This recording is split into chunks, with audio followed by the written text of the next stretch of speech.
Warning, the following podcast contains adult content, adult language, and adult situations. I talk openly about sex and explicit topics.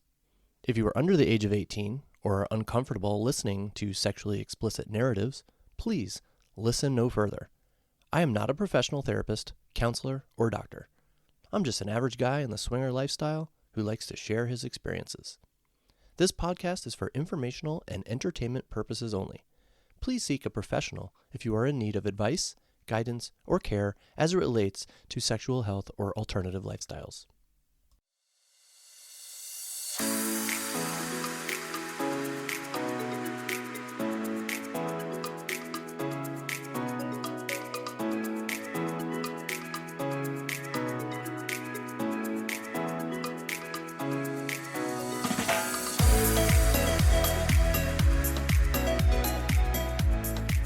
Hello everyone, and welcome to Evan Swings.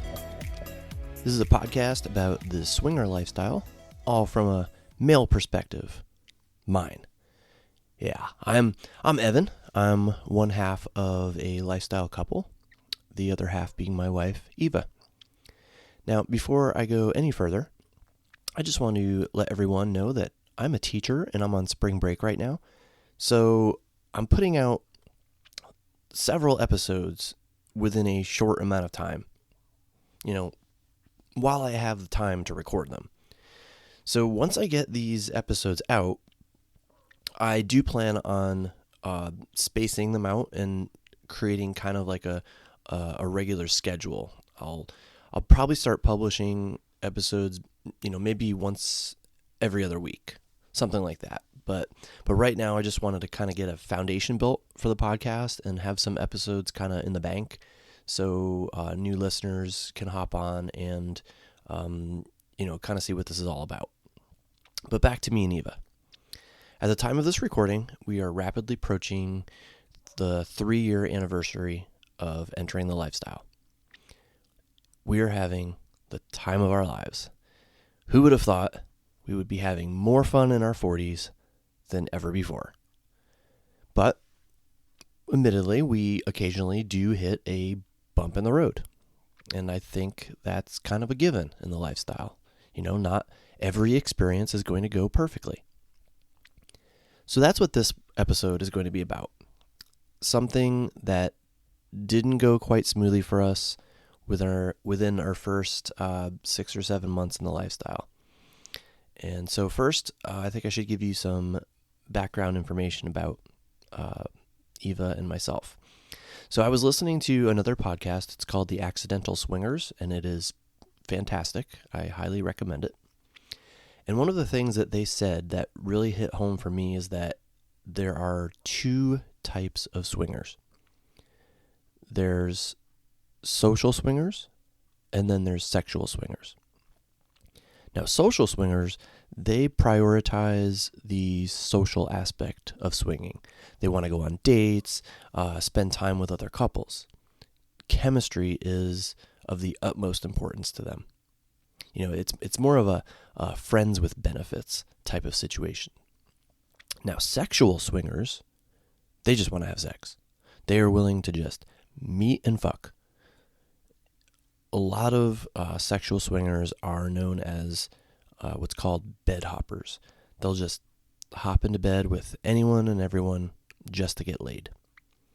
Now, Eva is a complete social swinger. She wants or even needs the social side, the chemistry side. She doesn't like to play on the first date. At the time of this recording, we have only played with one couple on the first date, and there were circumstances for that which made it make sense for us to do. And maybe I'll elaborate on that in a future episode.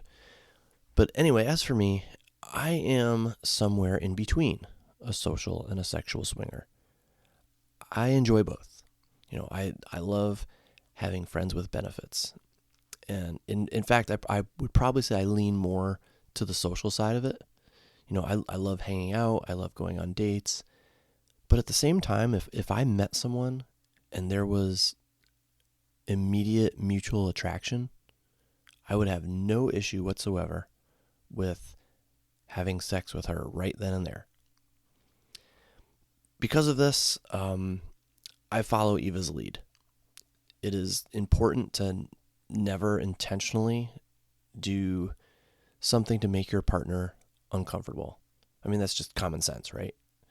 So Eva does not want to meet and fuck, so we don't meet and fuck. Her rule is that we don't play on the first date, so I just go with that. If she ever said to me, if we're at like a party or something and she, thinks differently, then I'm all in. But as we stand now, I just follow her lead with that. Another difference between us is that I love the thrill of meeting and courting someone new, like a new couple. It's adventurous and exciting to me. Eva, on the other hand, she'd just be happy as a clam if we just stuck with the, some of the quote unquote regulars that we've met in the lifestyle, the friends with benefits that we've made along the way. So we have some differences, and it is important to establish kind of a middle ground to make it work. We should both be happy, and there needs to be some bend or some flexibility from both of us so that we can continue enjoying the lifestyle to the extent that we do. And Eva and I have done a great job with that, at least I think. I am so thankful to be in the lifestyle and feel that we only do things that we are both 100% on board with.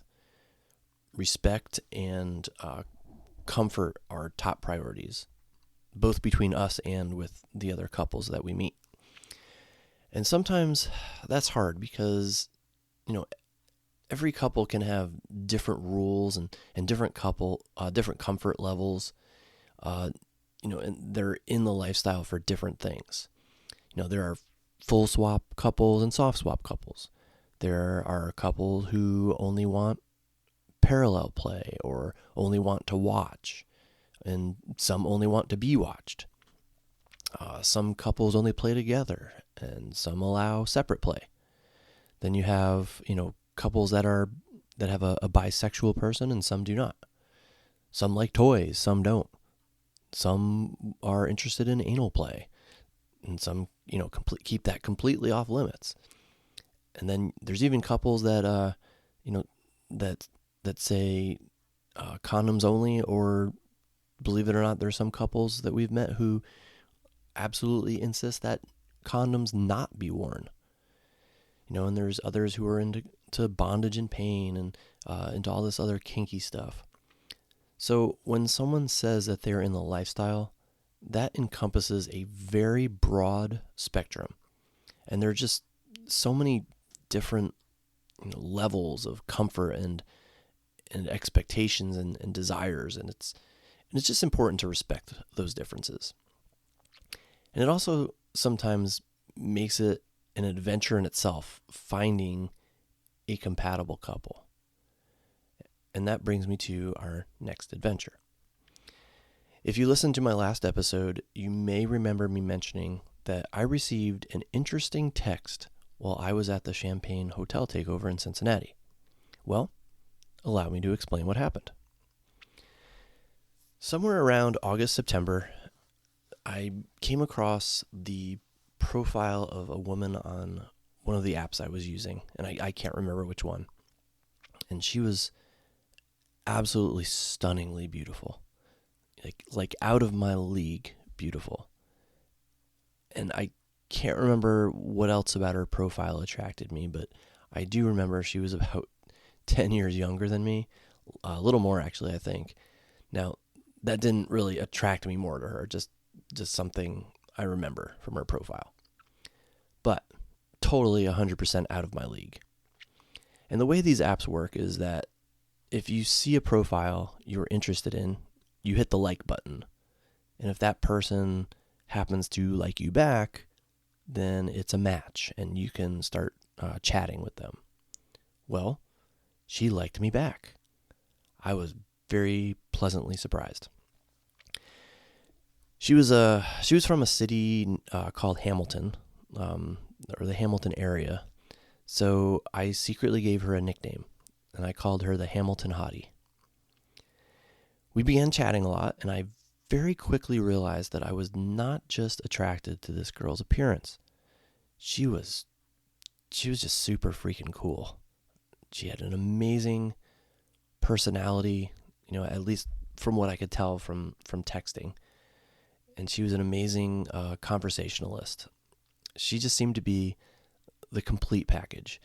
She was very intelligent, just so much fun to talk to, and of course, hot as fuck. She was what is called a demisexual, which means, if you don't know, that she's only attracted to people with whom she shares an emotional bond. So that was something new, something different, and just something I found very interesting. Also, something that was new and interesting was that her and her husband practiced ethical non-monogamy.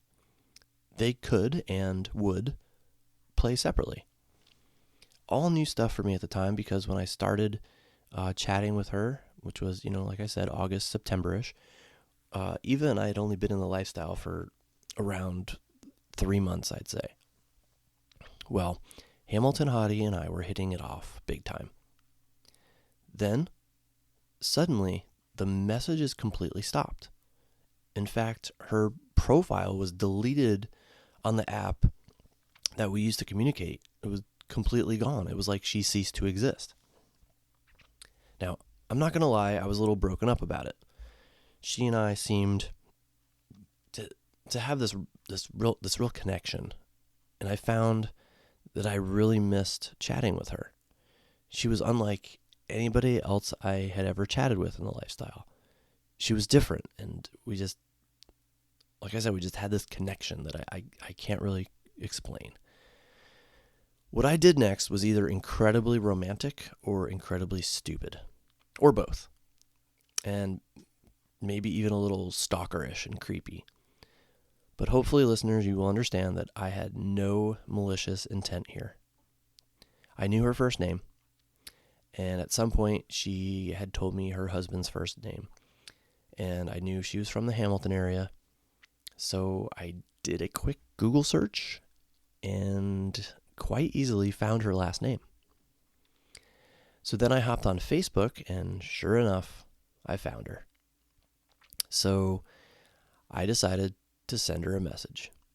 So I know that sounds kind of stalkerish, but let me explain. So I got on Facebook, and I sent her a message, and I included in that message, how I tracked her down. I wanted to be very upfront and honest, and I told her that I really enjoyed our conversations, and I'm not sure what happened, but if I said something that hurt or offended, I just wanted to apologize. And I said that I was not a stalker, and she would never hear from me again if she didn't respond, and that she could block me, and I promised that would be the end of it. So, see, I told you, I'm not a stalker. To my pleasant surprise, she responded and was not upset that I tracked her down. She said she actually found it a little romantic and sweet that I did that. Thankfully. I mean, looking back, that could have taken a turn for the worse. And, I probably would never do that again. Anyway, she explained that it was nothing I did. She was dealing with some stuff and decided she wanted to take a step back from the lifestyle. I was, of course, disappointed, but I understood, and I am a man of my word, and I told her that the ball was in her court. I would never text her again, but if she ever wanted to chat with me again, she now had me on Facebook Messenger, and that was that. Like I said, I'm a man of my word, okay? I am not a stalker. I didn't text her again. I hoped that she would reach out to me again, but she didn't. Until a month or two later, at the Halloween hotel takeover. I'll never forget, I was on the dance floor with Eva and my phone buzzed. And to my complete ecstatic shock, it was Hamilton Hottie. I showed Eva my phone and she gave me a surprised, good for you, expression on her face. She knew how much I enjoyed talking with her, and so she was kind of happy for me. And the message was just, hi, how you've been thing, but it meant she was ready to chat again, and I was over the moon. I was already having fun at the hotel takeover, but this put me on cloud nine. So after the hotel takeover, she and I began chatting again, and cloud nine definitely had a new resident. Things were moving swimmingly, is the word I'll use. They were great. I had told her the ball was in her court, and it stayed in her court. I wasn't going to make a move, so to speak. All right. I was letting her move at her own pace, and thankfully she actually made a move. She said her and her husband wanted to meet us in person. Now, quick side note here. Her husband has red hair, and Eva is not usually into guys with red hair due to personal reasons that I won't go into. But she also finds a good sense of humor and a good personality more attractive than physical appearance. So she was still willing to meet Hamilton Hottie's husband, or Triple H, as I nicknamed him. Now, I know Hamilton Hottie would have met me separately, but at this point in Eva and I's journey, separate play was not on the table. So if this was going to happen, she had to be involved too, and she had to be interested in the dude. So we met at a restaurant, and things went very well. I was just absolutely captivated by this woman's beauty and her intelligence and her personality. She was a successful, educated professional, and was very cultured. And of course, she was drop dead gorgeous. So I thought there was no way, after seeing me in person, she would ever want anything more. I was wrong. She informed me over text message that she and her husband had a great time and that she was very attracted to me. My heart skipped about 5 beats when she wrote that. I was so happy. I could not wait to see her again. Now, this was all happening somewhere around late November of 2021. And we ended up scheduling a date for sometime in December. In the meantime, she and I kept chatting, and things, they got hot. We kept our regular good vanilla conversation, but some of it shifted to more naughty, more sexually explicit talk. She talked about how she couldn't wait to take my dick for a ride, and how after round 1 of sex, she would get me going again for round 2, like very confident. So I was loving every second of this. I managed to find the most attractive woman possible on one of these apps, and for some reason, she was into me. Now, at this time, Eva and Triple H, her husband, they started chatting too. And they had all kinds of sexy talk. Eva was getting all turned on by their conversations and having a ton of fun. So, sometime in December 2021, we rented an Airbnb and met for an evening of games and drinks, and hopefully more. The house that we rented had 2 floors. There were a couple of nice bedrooms on the main floor. Then there was a game room in the basement with, not really a game room, but kind of like a social area in the basement. And then there were some other bedrooms off of that in the basement. So we spent most of the evening in the basement room, where there was a large dining room table set up. Now, Eva and I'm not sure if I mentioned this before, but yeah, I have. I definitely mentioned this before. We are board game nerds, And we kind of insisted on playing some games with them while we talked and drank. We found it to be, we find that to be kind of an icebreaker of sorts, and just kind of a way to, kind of get comfortable with everybody. So there were some things to note that occurred during this time. Eva sat right next to Triple H. I sat next to Double H, but she was on the end of the table and I was on the side. And the way the table was designed, I couldn't really easily have any physical interaction with her. I wanted to put my hand on her thigh or have my leg touch hers, but it didn't really work out that way. I touched her arm casually a few times, but that was all the contact we had. So it was difficult for me to get a good feel for where the night was headed. But Eva was pulling out all the stops. Partly through the evening, she changed into some sexy lingerie, and at some point, she put her legs across Triple H's lap. But Triple H seemed very, very shy, and he didn't really flirt with her or engage in any of the physical contact that Eva was trying to initiate. So that's something to note. Another huge item to note is that during our conversations, Hamilton Hottie told us about an affair she had with a married man she worked with. She said it was awkward at this point, right now while we were sitting at that table, because she was talking openly with me in front of Eva, and she was so used to preserving the secret around her work lover's wife. So here she was around my wife, and she didn't have to preserve any secrets. She could just be open. So that story plays a huge part in how this experience ended. Days later, Eva told me she wished she called it a night at that point, took the loss on the rental and just ended the evening. She was made very uncomfortable because of what she just heard.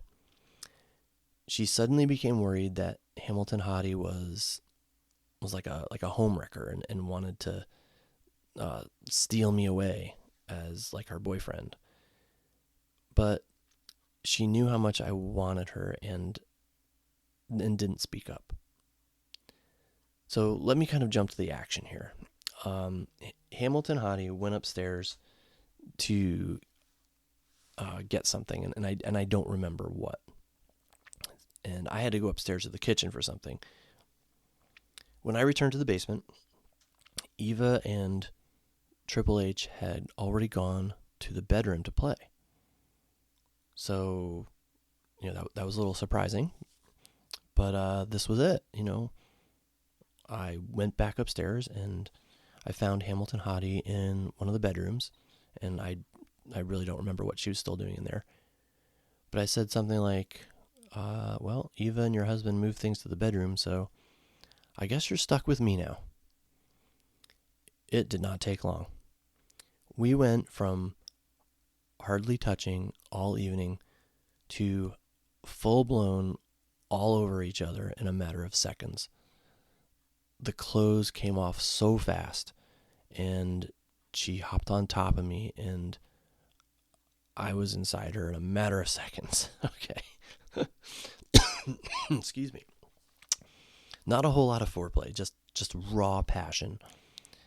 I imagined sex with her would be amazing, but it exceeded anything I could have possibly imagined.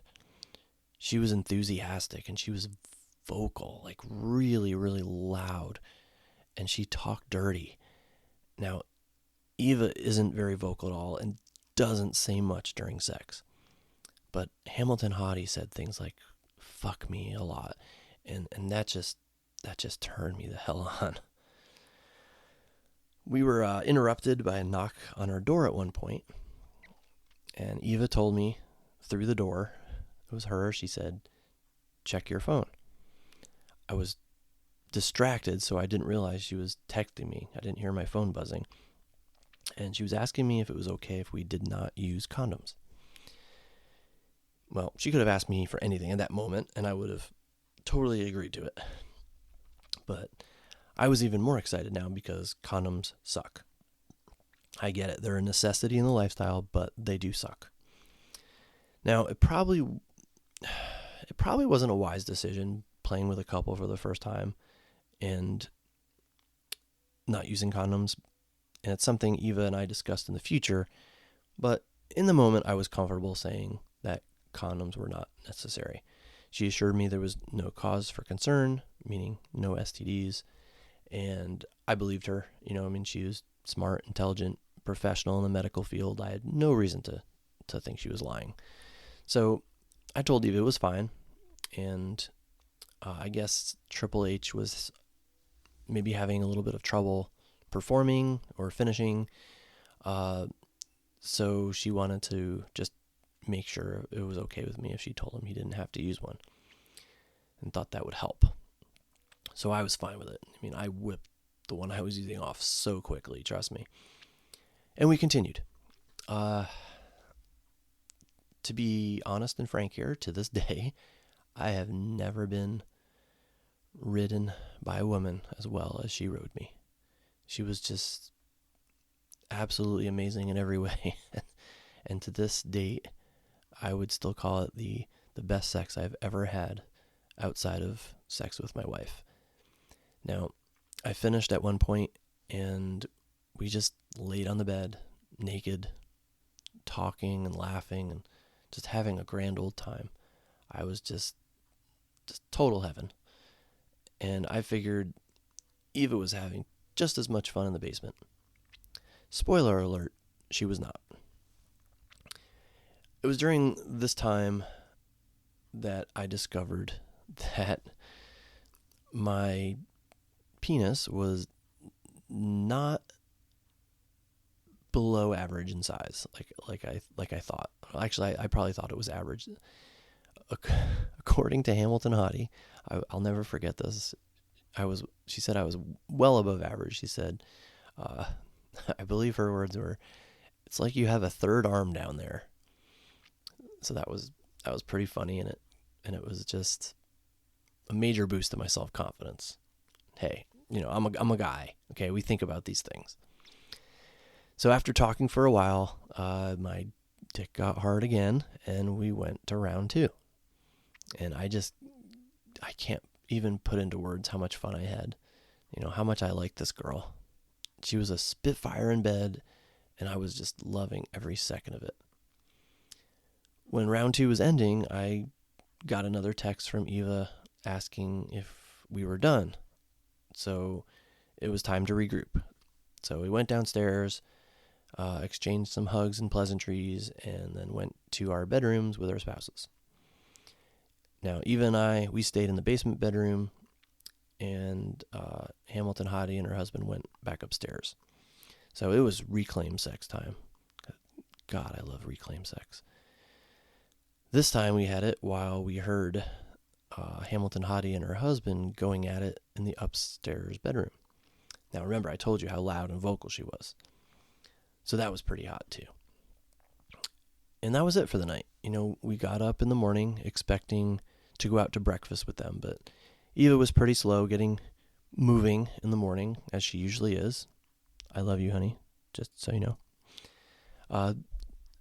So they went off without us, and that's when the shit hit the fan. So we were cleaning up, making sure the Airbnb was in tip-top shape, and checking for items that we might have missed. I'd hate for the owners to find a condom wrapper on the floor or anything. We like to be as respectful of other people's property as possible. So when we were double checking the room where Hamilton, Hottie, and I played, Eva lost it. She just burst into tears. And that's when it all came out. First of all, she was upset that we ended up playing in separate rooms. She did not like that at all. Up until this point, we'd always played in the same room. So that hit her hard. Now, I will say this, that is no longer a concrete rule we have. Things change, things evolve in the lifestyle. But at this time, this was very hard for Eva to take. She agreed to try it, when it kind of came up, but she just decided it was not something she enjoyed. Secondly, she was still upset with what Hamilton Hottie said about the affair. Now, again, at the time, we were still fairly new to the lifestyle, and Eva was worried that, at least I think, that she was going to steal me away, that she was this homewrecker, and that she was going to pull me away from her and ruin our marriage. Now, she absolutely does not feel that way about her anymore, okay? But again, we were new in the lifestyle and we were still learning. So, but again, she does not feel that way anymore. Things have changed. Thirdly, she did not have a good time with Triple H.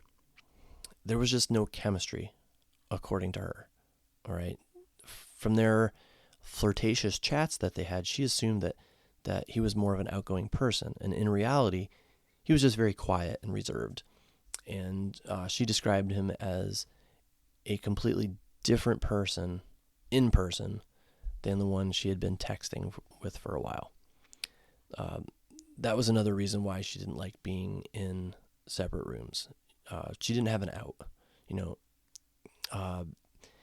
He was, she said he was a nice enough guy, great guy, but she just didn't have any chemistry with him. She felt there was no chemistry. So, Eva ended up ghosting him, which I wish she didn't do, but it was a difficult situation for her, and that's the way she felt was the best way to handle it. So she just stopped talking to him completely.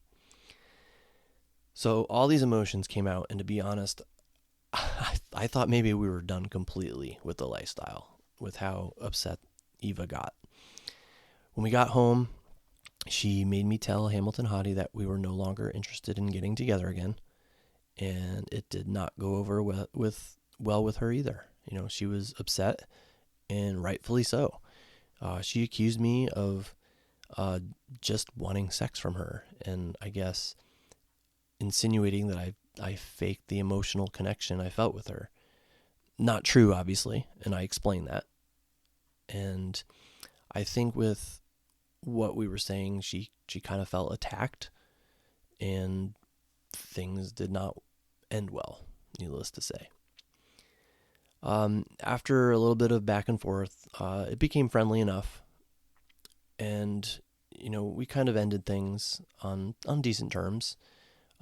She did kind of hint that she would have an affair with me if I wanted to, but I obviously wasn't going to risk my marriage doing something like that, as much as I really wanted to be with her again. But things pretty much ended there. Eva didn't even want me texting with her anymore. So about a year and a half went by. All right, and most of which didn't pass without me thinking about her almost every day. I mean, she had such a profound effect on me. Now, from this experience, Eva and I learned a lot. So, yes, it was a tough situation that ended poorly, but sometimes you have to go through the rough stuff to come out cleaner on the other side. I think that's a Shawshank reference. We learned that separate rooms was not for us. Well, not for Eva. I was always fine with it, but I always want her to be comfortable. And again, that rule has changed, which I hope to tell you about in the future. But we were reminded that people might not be who they seem to be over messaging, and it takes an in-person meeting or meetings to really get to know a person. So that, my friends, was our first rough patch in the lifestyle, like really rough patch. I just hate thinking back to how upset Eva was. It was just so painful for both of us. And we would be fools if we thought everything would go perfectly throughout our journey in the lifestyle, and they didn't. But as everything in the lifestyle seems to do, it just made our marriage ultimately stronger. Now, I've been doing these episodes chronologically, but I have to fast forward to present day and what transpired in the 2 years since this incident. Hamilton Hottie and I didn't talk again after all that happened for about a year and a half. Then suddenly, out of the blue, she texted me just to say hi. Now, a lot changed in that year and a half time frame. We had a lot more experiences. Eva and I even played separately, and we were much more comfortable in the lifestyle. So when she texted me, I told her what was up with me lately. But then I forget how it came up, but I let her know that Eva was now fine with me chatting with her, and even fine with me seeing her occasionally, separately. I mean, like I said, things changed, and Eva changed. She changed her opinion about the whole situation. So I explained that I wanted to contact her at some point during all this, but I didn't know how she would take it, so I held back. And I don't think Hamilton Hottie was expecting any of this, but it was nice to chat with her again. So nice. I wanted to see her again so badly. So over the summer of 2023, I had asked her to meet me for lunch one day. No expectations, all right? I just wanted to see her in person again and talk. And originally, she agreed. But then she backed out. She said she just had too much going on in her life and didn't want the pressure, and wasn't even sure if she wanted to have extramarital fun anymore. And I told her that was fine. I was very disappointed, but it was fine. I would never want her to do anything she was not 100% comfortable with. So we kept chatting off and on until fall of 2023. But I got the sense that she was just too nice to tell me to just fuck off. All right. She seemingly wasn't as chatty and open as she used to be. It was like she wasn't as thrilled as she used to be to hear from me. So, thinking I was reading the situation properly, I just wanted to give her space. So I just stopped messaging her. I figured if she wanted to talk to me, she knew how to reach me, and I would be more than happy to chat with her and text her back. So I didn't hear from her again for like a month or two. And I would say around December of 2023, she reached out. She said I read the situation wrong, shocker, and that she missed talking to me, so we resumed our conversations. But I made it a point to never bring up meeting with her. I figured she knew that I would meet her at the drop of a hat. Okay, so if she wanted to ever meet up with me, all she had to do was say the word. So we continued our conversations, all vanilla in nature, until around January of 2024. We found ourselves chatting a lot, and she said something like, "That's it, you've convinced me. I want to see you again." I was ecstatic. So I suggested lunch, very casual, no pressure. In February, I had a 4-day weekend. So I suggested we meet that Friday or that Monday for lunch. We even chose a restaurant. We got to that point. It was just for lunch. That's all I wanted. That's all I expected. But she made some very sexy comments to me about fooling around in the backseat of her car, and she told me the restaurant was walking distance to a hotel if things got spicy. So naturally, my mind went to all kinds of very naughty places. But honestly, deep down, I just wanted to see her again in person. I wanted to see if there was any magic left that could be rekindled. And if there wasn't, so be it. I would have the closure that I didn't originally have 2 years prior. I was just so damn excited to see her. So we had plans to meet on that Friday. We had the time, we had the place. I had nothing else going on that day, so I told her that I would drive the approximately 1 hour down to the area where she worked, so she wouldn't even have to go far. I had the day off, so I didn't mind doing a little extra driving, especially to see her. I mean, I would have driven 2 hours to see her. So I was primed and ready to finally see Hamilton Hottie again. Now, Eva warned me to not get my hopes up because I would get hurt. She warned me. But I couldn't help it. All right, this was like my dream girl, other than my wife, of course. I had so much fun with her, both in the bedroom and outside of it, that I couldn't help but get my hopes up. Well, she canceled on Thursday, saying that she had work stuff arise and would not have time to get off early as she anticipated to meet me. And I believed her, and I still do. But I told her, okay, just let me know about Monday, because I had told her I had Monday off as well. So I had told her that if Friday doesn't work, we could do Monday. It was no big deal. So I texted her, just let me know about Monday. And she liked the message. You know, that little heart icon thingy? She liked it. Well, Saturday rolled around, no message. Sunday rolled around, no message. Monday morning rolled around, no message.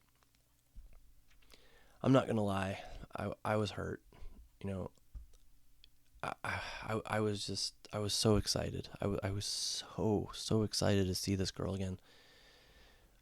And it was at that point that I think I truly realized that I am way more excited about seeing her again than she is about seeing me again. I mean, I just wanted to have lunch with her, that's all. Everyone gets a lunch break at their job. I just wanted to meet her during hers, that's all. And I was going to drive down to see her, and she didn't even send me a message to tell me she could no longer meet.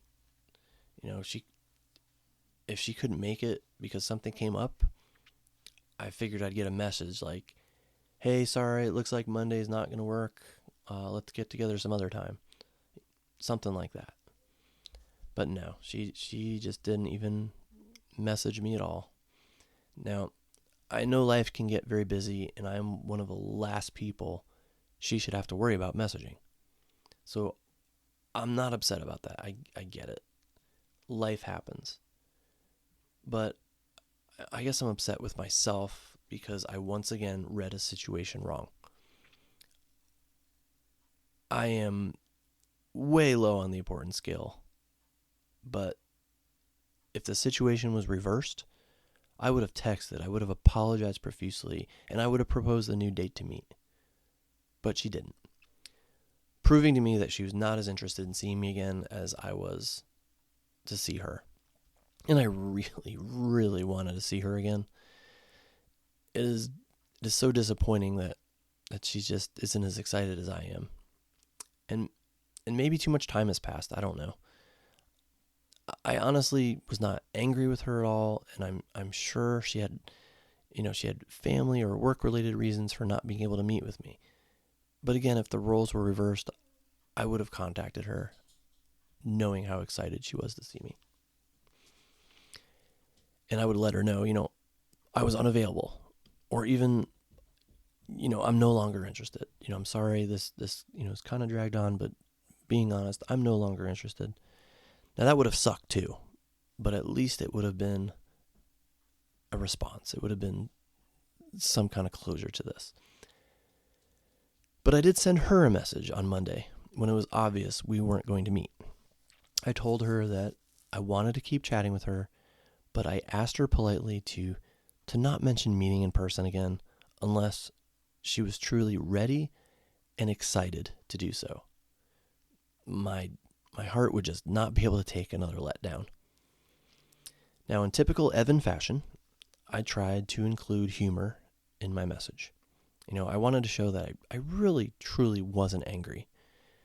I was just very disappointed and a bit hurt. But I don't think she appreciated my humor because that message was sent 2 months prior to me recording this, and she has never responded.